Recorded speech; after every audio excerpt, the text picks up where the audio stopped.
Hey everyone, welcome to the channel. Today we're diving deep into the heart of what makes sports so captivating, the underdog story. Welcome to our countdown of the most incredible underdog stories in sports history. You know, those moments when a team or an athlete comes out of nowhere, defying all expectations and igniting the world with their passion and sheer willpower. These teams defied the odds and shocked the world with their unforgettable performances. Get ready to be inspired because we're about to relive some of the most incredible moments in sports history. Moments that prove that anything is possible if you dare to dream. Picture this. The year is 2015. Leicester City, a team that had barely escaped relegation the previous year, a team with 5,000 to 1 odds of winning, starts playing some of the most exciting football England has ever seen. This wasn't just a team, it was a brotherhood, a group of players written off by everyone, finding a way to play together, to fight for each other, and more importantly, to believe in themselves. Led by their charismatic manager, Claudio Ranieri, and spearheaded by the incredible Jamie Vardy, who went from non-league football to Premier League top scorer, they captured the hearts of fans worldwide. They called their style of play smash and grab, and it was beautiful in its simplicity.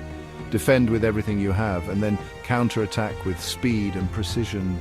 Week after week, they defied the odds, toppling giants like Manchester United, Chelsea and Liverpool.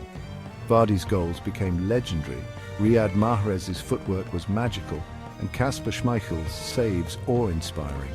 The world watched in astonishment as this team of underdogs, this team that nobody thought had a chance, climbed to the top of the table. And then, on May 2nd, 2016, the impossible happened. Chelsea drew with Tottenham, securing Leicester City the Premier League title. The celebrations were pure, unadulterated joy. A city that had never tasted top-flight glory before erupted in celebration. Leicester City's victory wasn't just about football. It was about believing in the impossible, about the power of teamwork, and about the beauty of the underdog story. The 2018 World Cup in Russia was a tournament of surprises, but nothing was more unexpected than the fiery run of the Croatian national team. This small nation, with a population smaller than some cities, dared to dream of World Cup glory. Their journey was a testament to their resilience and their unwavering belief in their abilities. Led by the midfield maestro Luka Modric, Croatia played with a flair and determination that was impossible to ignore. They navigated a tough group stage, then faced a gauntlet of knockout rounds, each match a test of their character. They went toe-to-toe with Denmark, battling to a penalty shootout, where their goalkeeper, Danijel Subasic, became a national hero with 3 crucial saves. Then came the quarterfinals against the hosts, Russia. Again, they were pushed to the limit, enduring extra time and another penalty shootout. But their spirit never wavered. In the semi-finals, they faced England, a team riding a wave of their own. Croatia went down a goal early, but they dug deep, finding a way back into the match through Ivan Perisic's equaliser. In extra time, Mario Mandzukic, their veteran striker, scored the winning goal, sending Croatia to their first ever World Cup final. Though they fell short in the final against France, their journey captured the imagination of the world. Croatia, a nation of just over 4 million people, had dared to dream and had almost pulled off the impossible. Their story was a testament to the power of belief, the beauty of the game, and the enduring spirit of the underdog.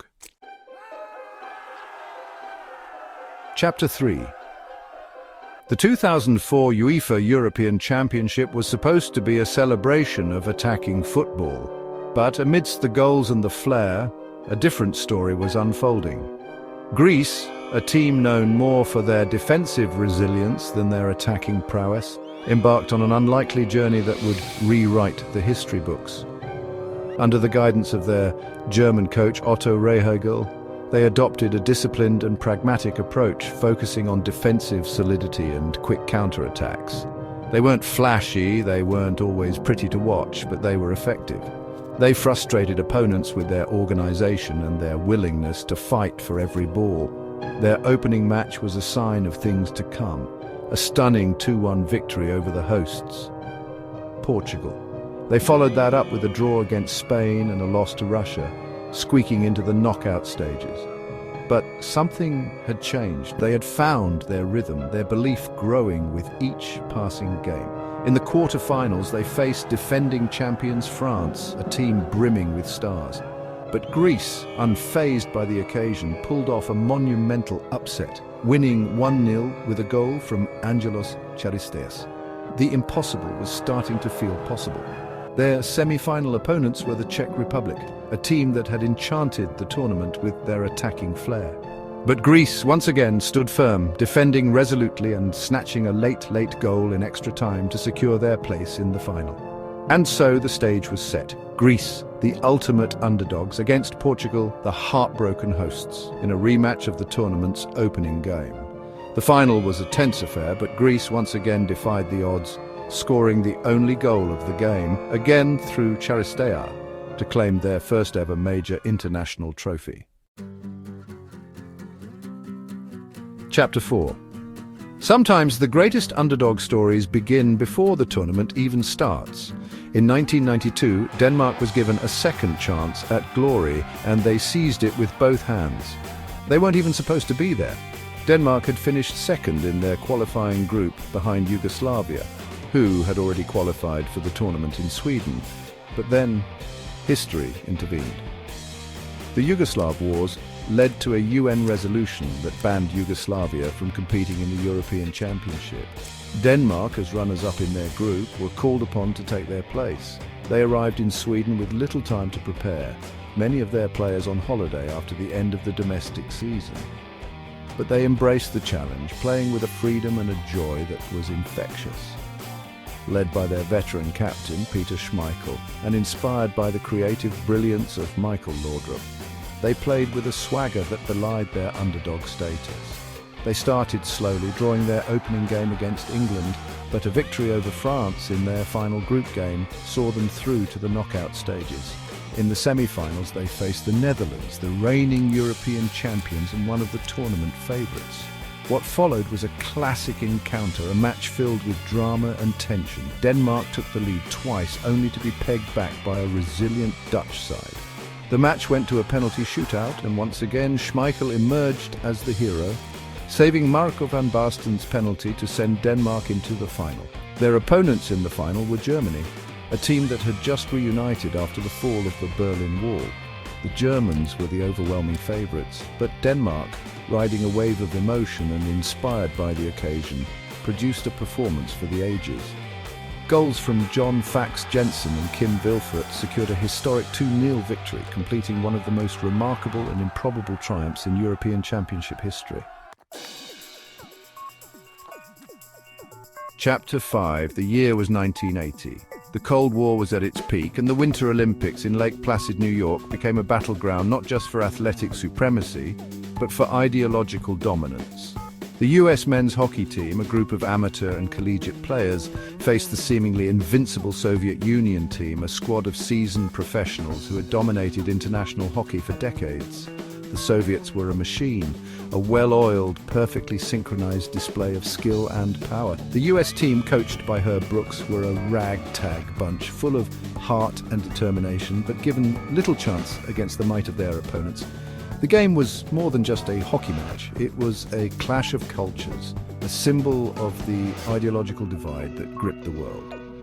The Americans, young and ambitious, represented the spirit of individual freedom and opportunity. The Soviets, disciplined and seemingly unbeatable, embodied the perceived threat of communism. The game itself was a tense, back-and-forth affair. The Soviets took an early lead, but the Americans, buoyed by the home crowd and their own unwavering belief, fought back. Each goal, each save, each hit was imbued with a significance that transcended the sport itself. The tension in the arena was palpable, the roar of the crowd deafening. With 10 minutes left in the game, the impossible happened. Mike Eruzione, an unheralded player from Boston University, scored a go-ahead goal for the United States. The crowd erupted, their cheers echoing across the frozen lake and beyond. The final minutes were agonizing, each second ticking by with excruciating slowness, but the Americans held on, their defense standing firm against a furious Soviet onslaught. When the final buzzer sounded, the scoreboard read, USA 4, USSR 3. The impossible had happened. A group of amateur hockey players had defeated the seemingly unbeatable Soviet machine. Outro. These are just a few of the countless underdog stories that have captivated sports fans throughout history. These stories remind us that in sports, anything is possible. They teach us that talent and skill are important, but they are nothing without heart, without belief, and without the courage to chase your dreams, no matter how audacious they may seem. Which underdog story inspires you the most? Let us know in the comments below. And if you enjoyed this video, don't forget to like, share, and subscribe for more amazing sports stories. Until next time, keep dreaming big, keep cheering for the underdog, and never ever give up on the things you're passionate about. Because as we've seen time and time again in the world of sports and in life, anything is possible.